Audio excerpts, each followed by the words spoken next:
아십니까? 새해도 행복하세요. 네, 네. 네, 건강하세요. 지금도. 설 명절이 어떻게 좋으십니까? 뭐가 좋으세요? 떡국을 한 그릇 더 드셔서 세뱃돈을 챙기셔서 좋은 분도 있습니까? 가족과의 만남을 이야기했는데요. 방금 전에 그런 만남이 얼마나 소중한지 모릅니다. 근데 예전에는 이런 명절을 맞으면 고향회를 이렇게 찾아가는데 가는 길이 만만치가 않아요. 예, 이전에는 그렇게 교통수단도 변변치 않아가지고 그저 에, 시외버스를 타고 고향으로 내려가는 그런 수단밖에 별로 없었던 때가 있었고요. 근데 요즘에는 차는 너무나 흔하고 누구나 가지고 있는데 길이 막히는 게 또 어려운 일인 것 같습니다. 에, 이스라엘 백성들에게 최대의 명절은 어떤 절기일까요? 6월절이겠죠, 그죠? 하나님께서는 이스라엘 백성들에게 이 6월절을 제정하시면서 자자손손에게 이렇게 지킬 것을 명하신 말씀을 보게 됩니다. 새해가 시작되면 일반적으로 이제 우리가 창세기를 읽게 되는데 새해의 첫 장은 첫 시작은 창세기 1장을 읽으면서 큰 의미를 두고 이렇게 새해를 시작하게 됩니다마는 두 번째 책인 이 출애굽기는 어디에 새로운 의미가 있냐면 12장에 새로운 의미가 담겨져 있습니다. 그래서 하나님께서 새로운 달력을 시작하라고 말씀하신 데가 출애굽기 12장이죠. 그게 우리가 설 전날 출애굽기 12장을 이렇게 읽었습니다. 그래서 오늘 저는 출애굽기 12장에서 6월절과 그 분기점이라는 제목을 이렇게 생각해 보면서 말씀을 나누기를 원합니다. 출애굽기 12장 1절서부터 몇 절을 같이 읽고 시작하겠습니다.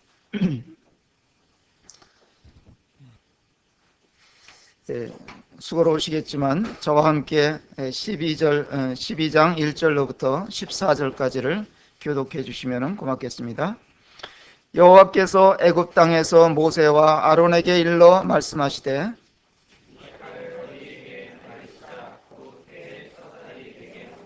너희는 이스라엘 온 회중에게 말하여 이르라. 이달 열흘에 너희 각자가 어린 양을 잡을지니 각 가족대로 그 식구를 위하여 어린 양을 취하되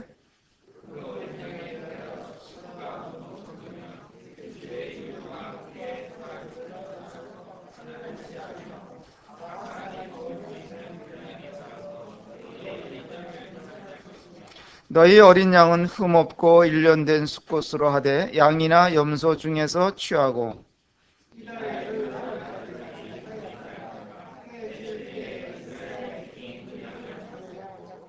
그 피를 양을 먹을 집 좌우 문설주와 임방에 바르고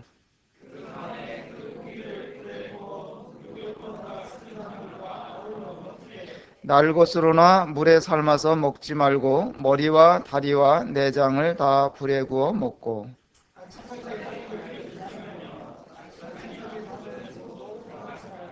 너희는 그것을 이렇게 먹을지니 허리에 띠를 띠고 발에 신을 신고 손에 지팡이를 잡고 급히 먹으라.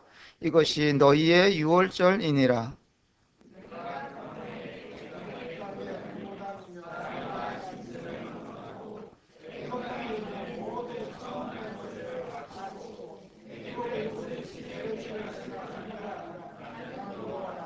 내가 애굽 땅을 칠 때에 그 피가 너희가 사는 집에 있어서 너희를 위하여 표적이 될지라.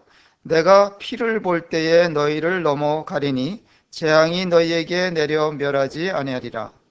너희는 이 날을 기념하여 여호와의 절기를 삼아 영원한 규례로 대대로 지킬지니라. 이 유월절을 제정해 주셨는데, 유월절은 이스라엘 백성들에게 있어서 이 새로운 분기점이 되었습니다. 출애굽한다는 것은 단순히 애굽에서 이제 거주지를 옮기는 것 이상의 의미가 담겨져 있는 것입니다. 노예 생활을 청산하고 하나님의 백성으로 새로운 삶을 사는, 출발하는 출발점이었습니다. 이 분기점이라는 것은 이 이전의 것과 이후의 것을 이렇게 나누는 역할이 되죠. 그래서 예수 그리스도께서 이 세상에 오신 것을 분기점으로 해서 이전을 뭐라 그럽니까? 기원전이라 그러죠. BC라 그리고 이후를 기원 후 AD라고 이렇게 나눕니다. 또 이 구원받기 전 이 모든 사람들은 이 죄의 노예 가운데 이렇게 살아가게 되다가 거듭난 그 시점부터는 이제 새로운 삶을 살아가게 되는 것입니다. 그래서 고린도후서 5장 17절에도 보면 누구든지 그리스도 안에 있으면 새로운 피조물이다.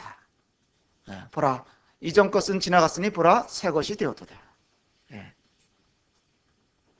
어떤 분에게 있어서는 정월 초하루가 분기점이 될 수 있을는지도 모르겠습니다. 애굽에서 이 종살이하던 백성들을 위해서 하나님께서는 광야에서 미디안 광야죠. 미디안 광야에서 은둔 생활을 하던 모세를 불러내십니다. 아까 예배 시간에 출애굽기 3장을 읽으셨는데 거기에 보면 이제 모세가 부르심을 받는 장면이 나옵니다. 하나님께서 모세를 부르실 때 기이한 것을 보게 하심으로 불러내셨어요.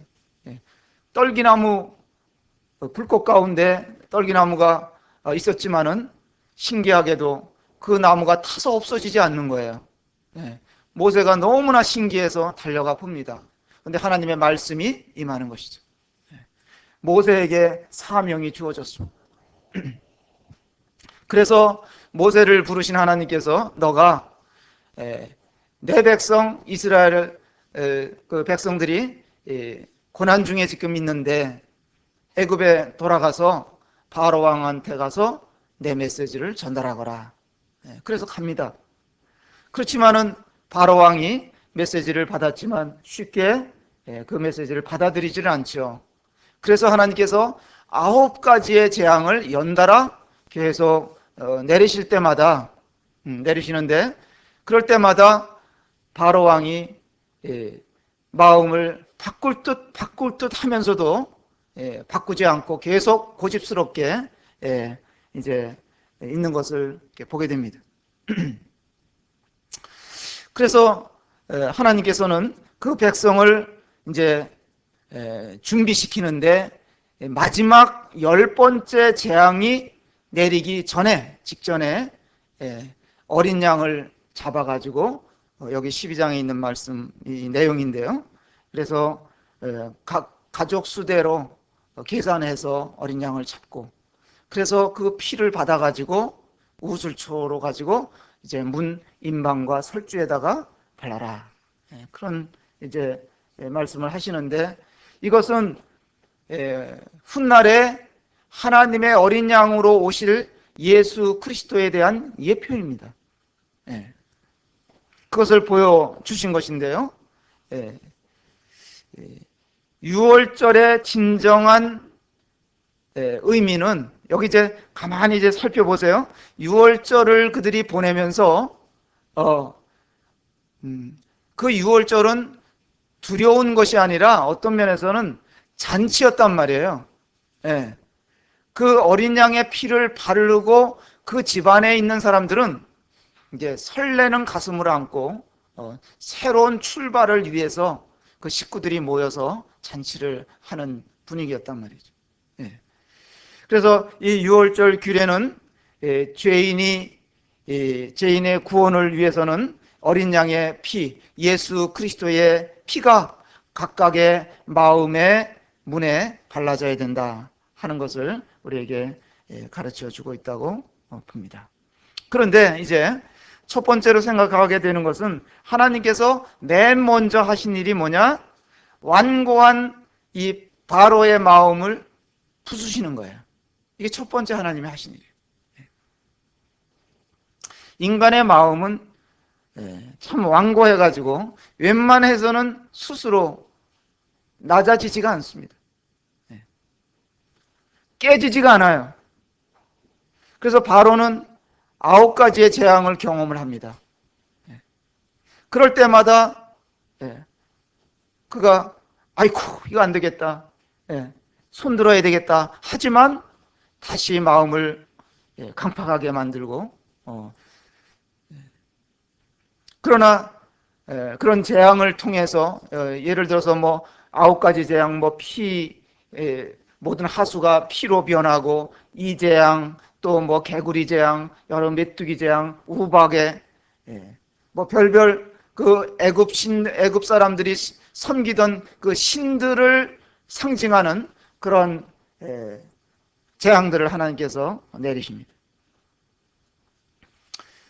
이런 어떤 분들은 그런 생각을 하는지 모르겠어요. 왜 하나님께서 그렇게 10가지 재앙을 내리셔서 손들게 하시나?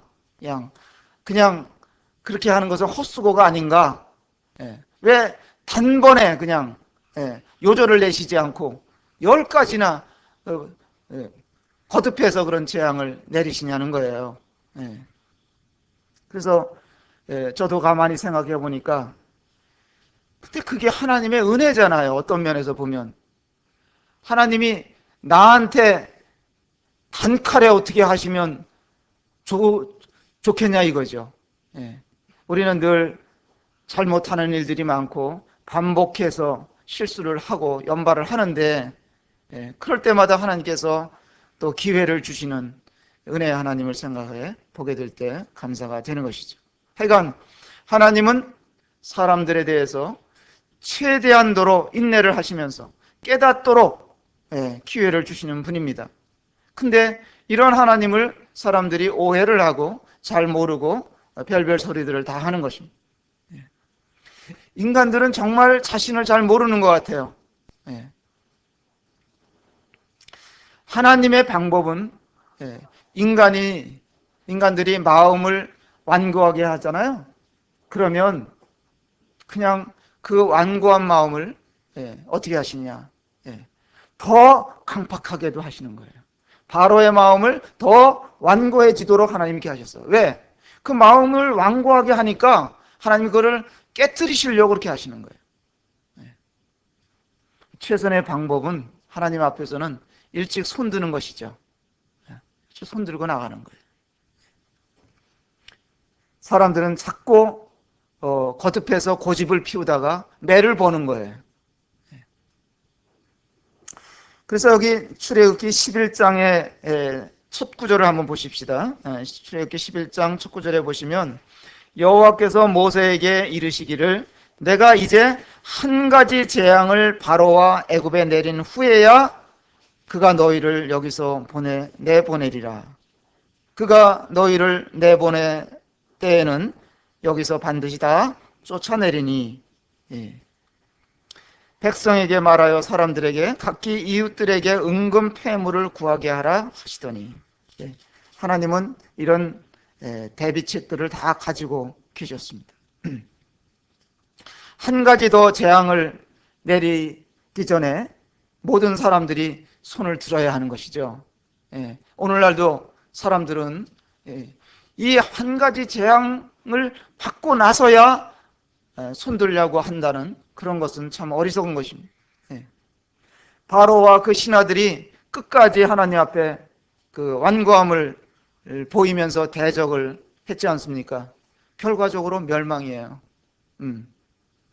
그들이 이스라엘 백성들을 어쩔 수 없이 내보내기는 내보냈지만은 그 포기하지 못하고 쫓아가다가 결국 그들이 홍해 바다에 다 수장되는 그런 멸망을 당했다는 것을 우리가 보게 될 때, 오늘날도 이 사단은 아주 고집스럽게 우리 사람들을 볼모 잡고 하나님을 대항하고 있습니다. 그러나 머지않은 날에 이 사단의 멸망이 이르게 될 것입니다. 이 계시록, 이제 성경 마지막 책인 계시록 20장에 볼 것 같으면 이제 이 사단 마귀가 무저갱에 갇히게 되는, 결박을 당해서 무저갱에 하나님께서 가두시는 그런 장면을 이렇게 우리는 미리 볼 수가 있는 것입니다. 그래서 하나님께서는 첫 번째로 이 바로의 완고한 마음을 부수셔서 이스라엘 백성들을 구출해 내시는 건데요. 두 번째로는 이 12장 2절에 볼 것 같으면 이달을 너희에게 달의 시작 곧 해의 첫 달이 되게 하고, 새로운 달력을 주셔서 새로운 시작을 할 수 있도록 이렇게 하시는 겁니다. 왜 새 달력을 사용하게 하시느냐? 이스라엘 백성들이 애굽에서 몇 년 동안 종살이 했습니까? 그렇습니다. 430년 동안 그들이 종살이 하면서 하나님을 까맣게 잊어버리고 살았어요. 그러다가 마지막 시점에 와가지고 하나님이 생각이 난 거예요. 하나님께 부르짖는 겁니다. 출애굽기 22장에 볼 것 같으면 하나님께 부르짖어요. 그러니까 하나님께서 그들을 권념하셨다. 돌아보셨다. 그들의 부르짖음을 들으셨고 그들의 형편을 보셨고, 그래서 그들을 건져내기를 이렇게 작정을 하셨다는 것이죠.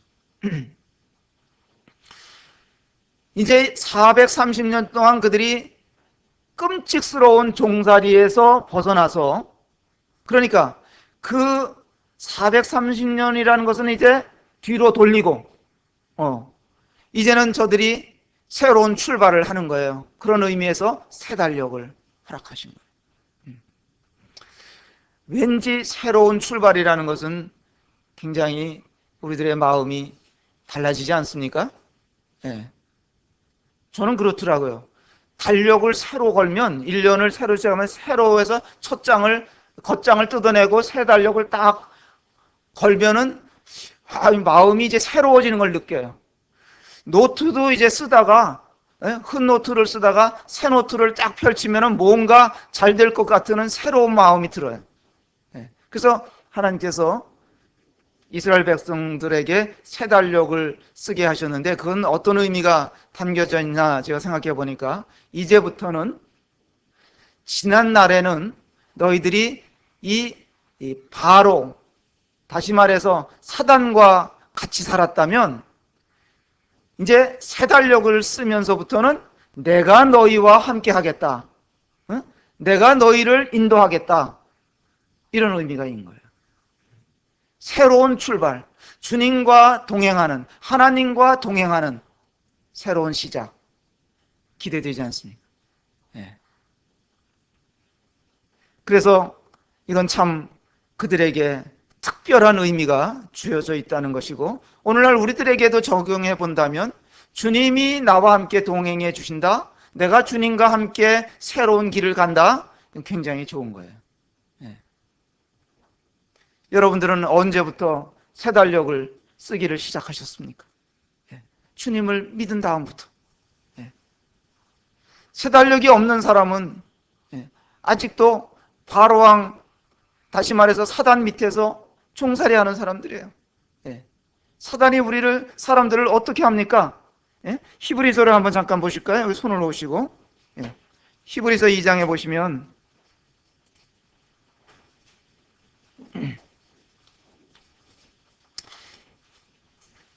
2장 14절에 이런 내용이 나와 있죠. 자녀들은 혈과 육에 속하였음에 그도 또한 같은 모양으로 혈과 육을 함께 지니심은 죽음을 통하여 죽음의 세력 잡은 자 곧 마귀를 멸하시고 또 죽기를 무서워함으로 한평생 매어 종노릇하는 모든 자를 놓아주려 하심이니. 예. 우리 주님께서 세상에 오신 목적을 여기서 말씀해 주고 계신데, 사람들은 어떠냐 이거예요. 사람들은 죽음의 세력을 잡은 자, 곧 마귀에 의해서 항상 두려움으로 사는 거예요. 사단이 뭘로 위협하느냐? 너 죽인다 이거예요. 죽음으로 위협한다는 거예요. 그래서 15절 보니까 죽기를 무서워함으로 한평생 매어 종노릇하는 모든 자들이라 그랬어요. 모든 자들이 다 죽음 때문에 두려워하면서 사는 것입니다. 그러나 예수님을 믿고 거듭난 삶을 시작할 수 있는 인생은 최고의 행복한 자들이죠. 더 이상 사단을 두려워하지 않아도 되고요. 참 평안을 또 자유를 누리면서 새 주인 되시는 예수 그리스도와 동행하면서 살 수 있는 거예요. 제가 이제 지난번에 이제 스리랑카를 이제 다녀왔잖아요. 이 스리랑카에 가니까 그 지역에는 회교도들도 있고 힌두교도들도 있기 때문에 회교도들 사원이 있고 힌두교 사원이 있는데 아침 6시면 새벽 6시면 스피커를 통해서 뭐 보통 근 1시간까지 그게 하는 것 같아요.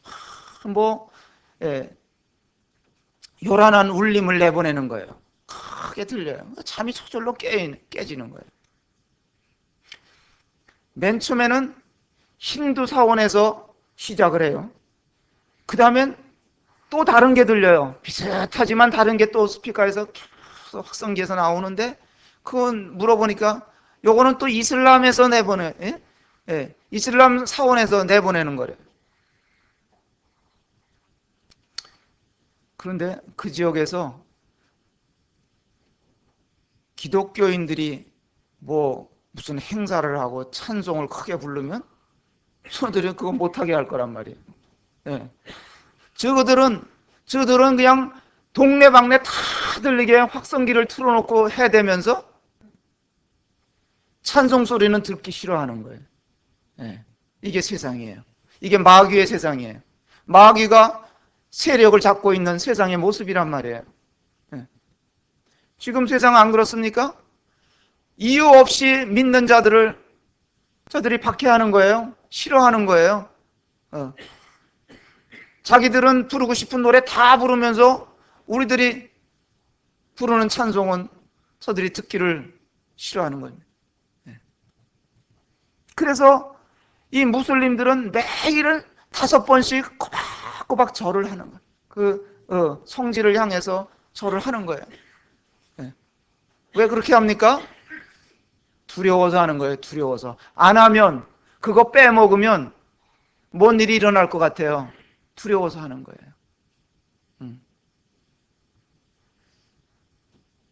힌두인들은 어떻게 하냐면, 거기는 힌두 지역이기 때문에 그저 곳곳마다 코끼리 우상이 있는 거예요. 집 앞에도 코끼리 우상이 있고 동네마다 우상이 있고, 거기다 뭐 갖다 놓습니까? 음식 갖다가 매일 갖다가 바치는 거예요. 갖다가 아주 발로 보니까 더럽게 짝이 없어요.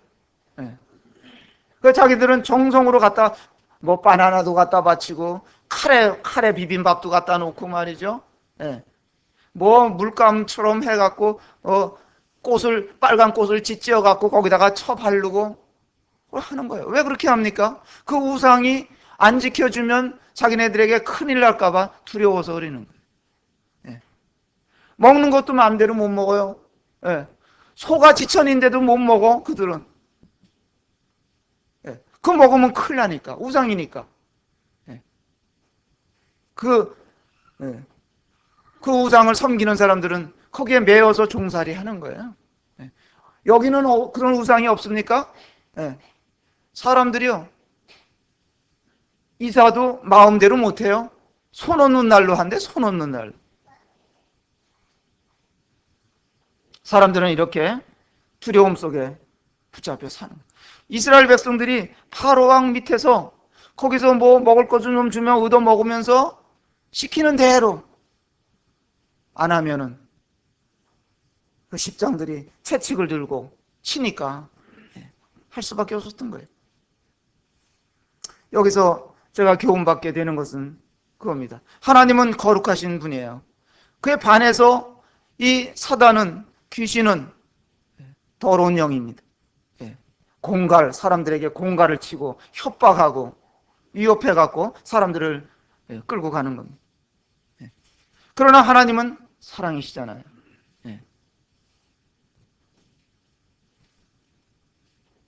강제로 하지 않으세요. 그러나 사단은, 이 귀신은 사람들을 속여서 강제로 그들을 위협해가지고 무슨 너가 말을 안 들면은 큰일이 일어날 것처럼 위협을 하는 것입니다. 그래서 사람들은 그런 것 때문에 전전긍긍하면서 끌려가는 거예요. 하나님께서는 우리에게 참 자유를 주시고요. 우리 보고 섬기라 그러는 게 아니라 하나님께서 하나님이신 우리 주 예수님께서 세상에 우리를 섬기러 오셨다고 말씀하시면서 섬겨주셨어요. 부모가 자녀를 섬기듯이.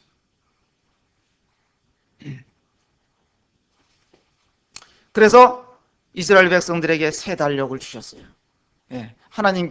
하나님과 이제 새로운 삶을 시작하도록 그들을 동행해 주신다는 약속을 주셨다는 것입니다. 그 다음에 다시 출애굽기로 돌아가셔서 12장에 보실 것 같으면 말이죠.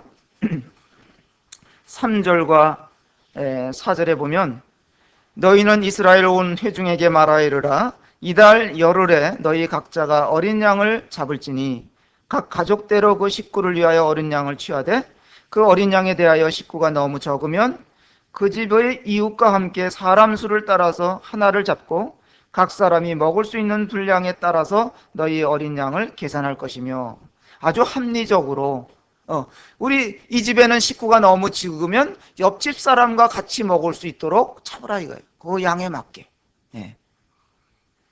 그래서 어떤 양을 선택을 했냐면 어린 양인데 1년 된 순양을 준비하라고 말씀하셨어요. 고린도전서 5장 7절에 보면 우리의 유월절 양 곧 그리스도께서 희생이 되셨다.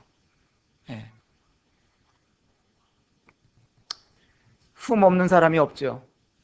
우리 사람들 중에 흠 없는 사람이 없잖아요. 그러니까 사람 중에는 죄를 대속할 수 있는 희생양이 될 수 있는 자가 없다는 거예요. 자, 우리 사람이 가장 할 수 없는 것이 있어요. 하기 어려운 것이 있어요. 뭐겠습니까? 생각해 보니까 저는 죄 짓지 않는 일을 우리는 할 수가 없어요. 살아가는 자체가 죄와 함께 사는 거예요. 또 하나 못하는 거, 용서를 못해. 사람들 친정한 용서를 못해. 용서했다고 치더라도 어느 때가 되면 다시 또 그것이 들고 일어나고 말이죠. 그러나 우리 주 예수님께서는 죄가 없으셔요. 죄 짓는 일을 하실 수가 없는 분이에요. 그분은. 그리고 그분은 온전한 용서를 다 하시는 분이에요. 그래서 하나님의 어린 양으로 우리 주님이 보내심을 받으신 것입니다. 그래서 그 5절에 보면 너희 어린 양은 흠 없고 1년 된 수컷으로 하되 양이나 염소 중에서 취하고, 6절에 보면 이달 열 나흔 날까지 간직하였다가 해질 때에 이스라엘 회중이 그 양을 잡고,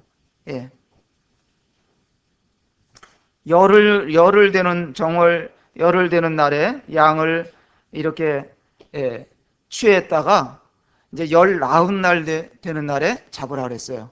그 이제 양을 살펴보는, 시험해보는 기간이 그렇게 주어진 것 같습니다. 그런 시간을 다 정해주셨어요. 그러니까 예수 그리스도께서 하나님의 어린 양으로 세상에 오실 때에 어떤 때, 어느 시점에 오셨느냐 그럴 것 같으면 때가 참에 오셨다 그랬어요. 갈라디아서에 보면 때가 차니까.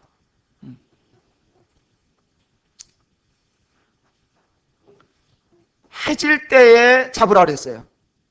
해질 때. 그러니까 해가 지면 그날 밤에 뭐가 내리냐면 마지막 심판이 내려지는 거예요. 죽음의 천사가 나타나서 모든 장자들 처음 난 것들은 다 치는 심판이에요. 마지막 10번째 심판이에요. 그 심판이 내려지는 그 밤인데 해가 질 때에 어두워지기 직전에 양을 잡아서 그 피를 문 임방과 설주에 발라라. 그러니까 시간이 없는 거예요. 굉장히 촉박한 거예요. 그러면 오늘날도 보면 구원받을 만한 때가 사람들은 많다고 생각해요.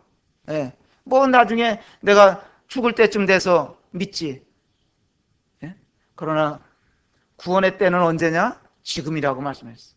고린도서 6장에도 보면 보라 지금이 은혜 받을 만한 때요. 구원의 날이라 했어요. 지금 준비하지 않으면 영원한 기회를 이렇게 놓쳐버리게 되는 이런 일들이 벌어집니다. 그래서 다윗은 항상 그런 것을 의식하고 살았어요. 나와 사망과는 한 걸음뿐이다. 우리는 늘 사망 옆에다 사망과 옆을 같이 가는 거예요. 그러니까 언제든지 사람들이 이것을 준비하고 살아야 되는데 깨닫지 못하는.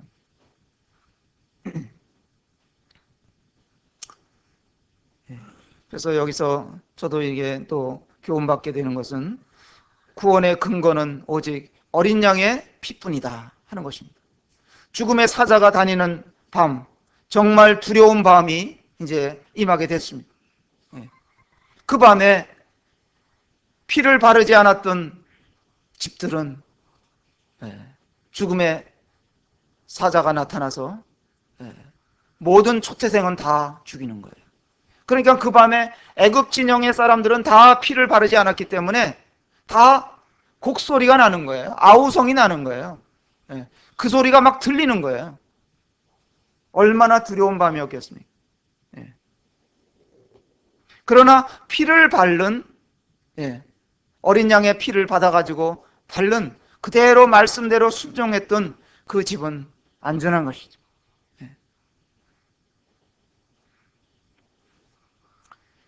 우리가 어두운 세상에 살고 있습니다마는 어두운 이 밤과 같은 세상에 살고 있습니다마는 그리고 세상에 여러 가지 재앙의 소식이 들리고 별별 일들이 다 벌어진다 하더라도 우리가 안연히 거할 수 있고 안연히 이렇게 살 수 있는 이유는 바로 예수 그리스도의 피를 우리의 마음 문에 발랐기 때문입니다. 이것이 얼마나 감사한지 몰라요. 예수 그리스도께서 우리를 위해서 피 흘려 주셨기 때문에 그걸 내가 참 기적같이 믿었기 때문에 우리는 안전한 것이죠. 세상은 두려움에 휩싸여 있는 것입니다. 전쟁의 소문이 들리죠. 질병이 창궐하는 지역이 있죠. 또 가난으로 인해서 부르짖음이 있죠. 모든 사람들은 날마다 사는 게 두려움으로 사는 거예요. 그것을 이용해 갖고 사단은 사람들을 협박을 하는 거예요.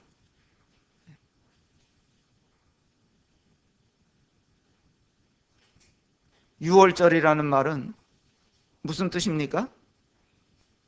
넘어간다는 뜻이에요.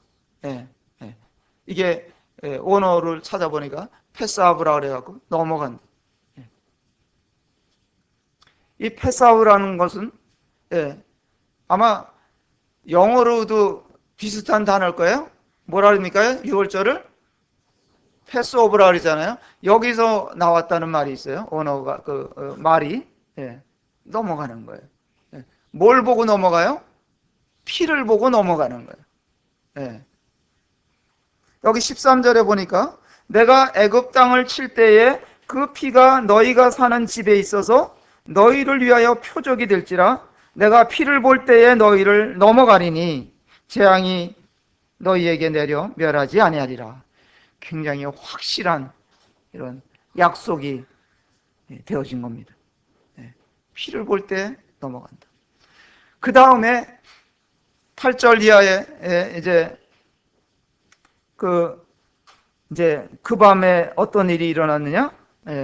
그 이야기가 나오는데, 이스라엘 백성들이 피를 바르고 나서 그 밤에 무엇을 했냐면 그들이 모여서 먹었습니다.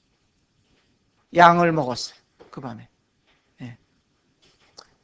그러면 6월절은 모여서 먹는 거예요. 가족들이 모여서 먹는 거예요. 명절에 뭐 하셨습니까? 모여서? 뭘 드셨어요? 떡국을 먹었어요. 또 이스라엘 백성들이 그 밤에 모여서 무슨 이야기를 하면서 보냈을까요? 우리는 명절에 모여서 무슨 이야기를 하고 보냅니까? 야, 올해는 너 사업이 좀 잘 돼야 할 텐데, 너 돈 좀 많이 벌어라.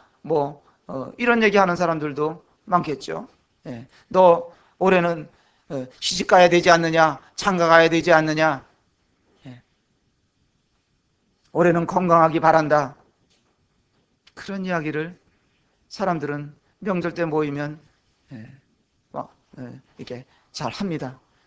그러나 우리 그리스도인들이 모였을 때, 교회로 모였을 때, 한 가족으로 이렇게 모였을 때 우리는 무슨 이야기를 하면서 보냅니까? 우리는 어떻게 우리가 주님을 더 잘 섬길까? 올해는 내가 어떤 부분에서 헌신을 하면서 살아야 되나? 봉사를 하면서 살아야 되나? 형제는 이런 은사가 있으니까 이런 쪽에 더 열심을 냈으면 좋겠다. 이런 얘기 우리가 하게 되지 않겠습니까? 내가 맡은 일은 무언데 이것을 더 주님께 도움을 구하면서 잘 감당해야 되겠다. 이런 얘기를 하는 겁니다. 교제의 시간이에요.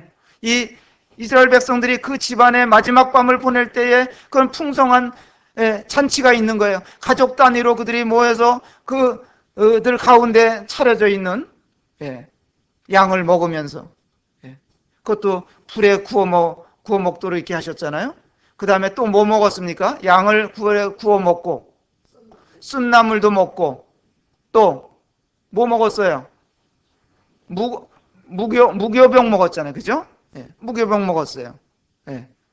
그게 다 의미가 있는 거예요. 우리는 이런 것을 먹으면서 이렇게 한 가족으로 모여서 우리는 무슨 이야기를 합니까? 참 어린 양 때문에 우리가 살았다. 예수님 때문에 우리가 구원받았구나. 그 말씀대로 우리가 피를 발랐더니만 우리는 저런 죽음의 재앙을 두려워하지 않게 되었구나. 이러는 거예요. 우리는 지금 한 가족으로, 한 교회로 이렇게 모여 사는 것입니다. 저는 이런 생각을 했어요. 머지않은 날에 우리는 이제 떠날 거 아니냐. 우리는 가족들로 이렇게 모여 있다가 날이 밝으면 떠나게 될 거 아니냐. 자매님도 가시고 형제님도 가시고 다 같이 우리는 주님 맞으러 갈 거 아니냐. 이런 생각을 해보면서, 그래서 오늘 아침에도 제가 예배를 드리면서 특별한 마음이 들었어요. 예배는 잔치다 이거예요. 예배는 잔치야. 그리고 우리가 예배를 뭐라고 부르냐면 만찬 예배라고 불러요. 만찬 예배라고. 주의 만찬이다 이렇게도 불러요. 그럼 만찬이면 저녁에 드리는 거 아니에요?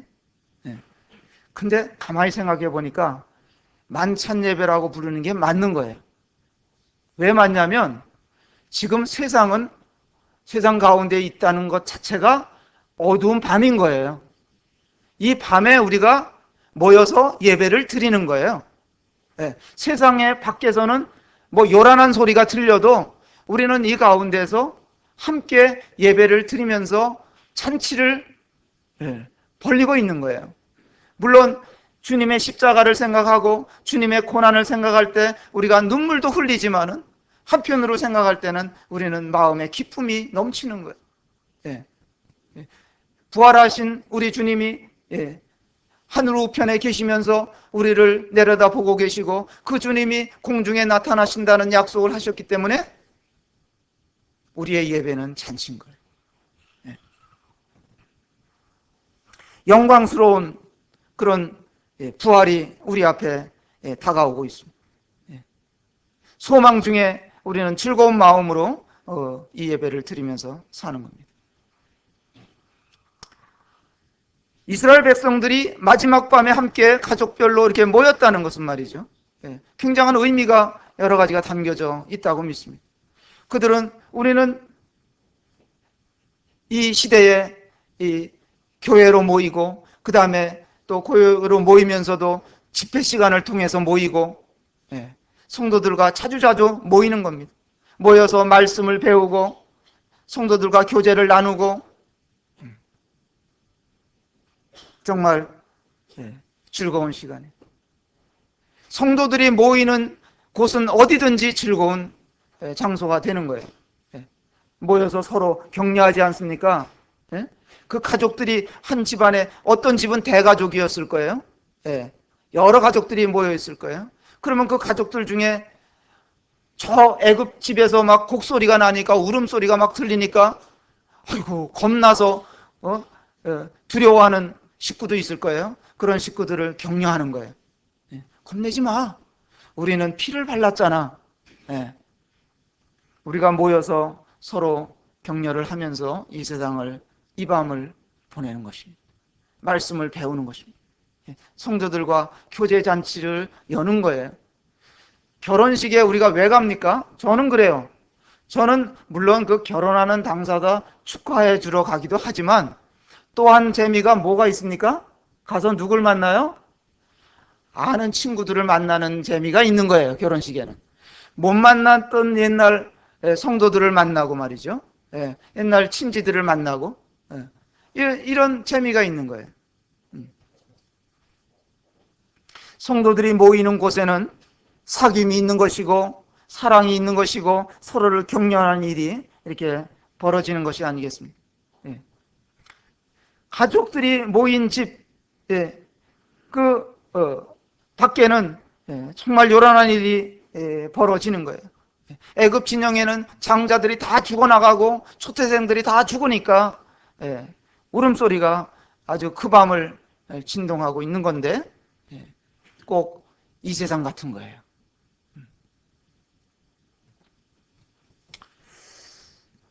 우리에게 이것은 굉장한 특권인데 함께 모이고 피를 바르고 그 집안에 보호받고 있다는 것이 굉장히 특권인데 다시 말해서 교회 안에서 함께 교제하면서 사는 것이 이 세상 가운데 이 교회라는 것을 하나님께서 제정해 주셔가지고 허락해 주셔서 우리가 교회로 모인다는 것은 굉장한 특권인데 사람들이 이것을 가치를 잘 몰라요. 이 특권에 대해서 깊이 생각을 잘 안 하고 사는 경향이 있어요. 그래서 자꾸 세상을 보는 거예요. 세상으로 나가고 싶어서 심지어는 나가고 싶은 마음이 있다가 실제로 나가서 돌아다니는 사람들이 많아. 위험한 거잖아요. 위험한 거예요. 피발라져 있는 문 안에 들어와 있어야 안전한 건데 그 밤에 밖에 돌아다닌다는 것은 위험한 거란 말이에요. 그들이 양을 먹었어요.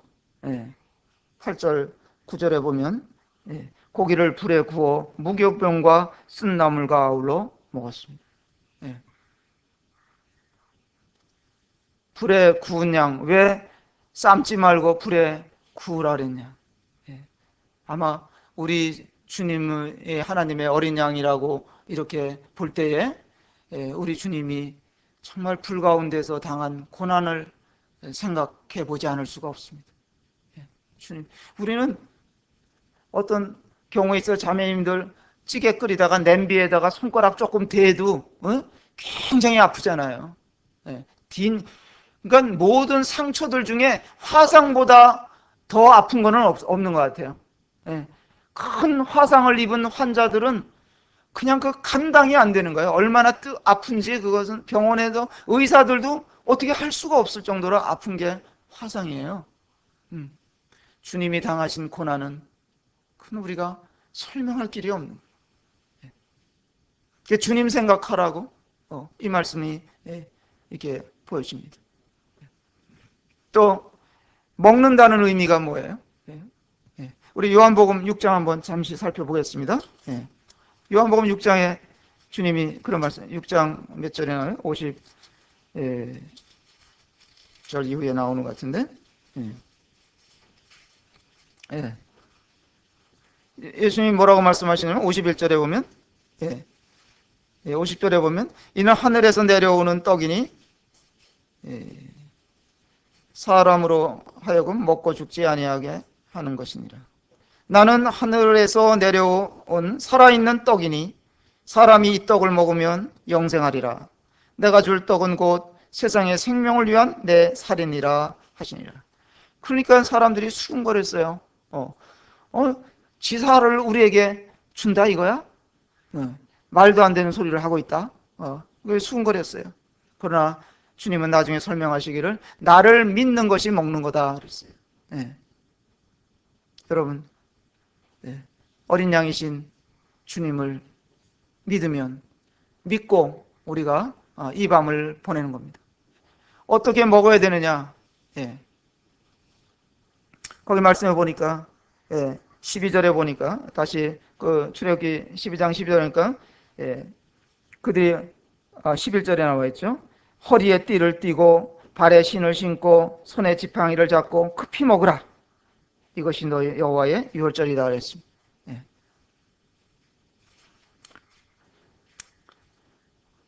그들이 무교병도 같이 먹도록 했어요. 쓴나물도 같이 먹도록 했어요. 쓴나물은 죄로 인한 슬픔을 생각나게 하잖아요. 나 때문에 그냥 이 죄덩어리로 살던 나 때문에 주님이 죽어주셨다 생각나게 하는. 우리가 봄이 되면 쓴나물이 좋다 그래갖고 쓴바귀도 캐먹고 고들빼기도 캐먹고 좋다 그러면서 먹잖아요. 입에 쓴 것이 몸에 좋다 그러잖아요.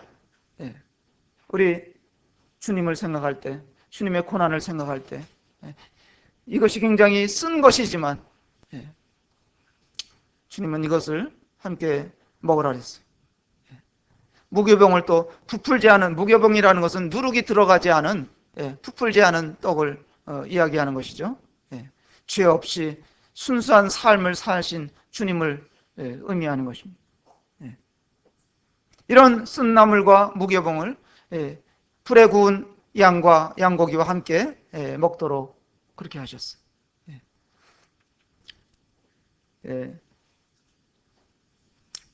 급히 먹으라. 이제 곧 떠나게 된다 이거예요.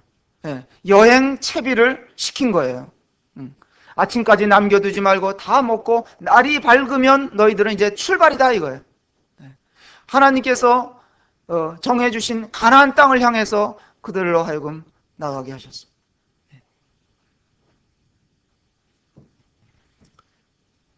이후로 이스라엘 백성들에게 이 유월절을 계속 지키도록 그렇게 하셨습니다. 이 예식이 무슨 뜻이냐 하면 그것에 대해서 자손들에게 다 설명해 주도록 그렇게 하셨습니다. 이스라엘 역사를 볼 것 같으면 이 유월절을 계속 지켜오다가 어느 맘때에는 이 악한 왕들에 의해서 유월절이 다 묻혀버렸어요.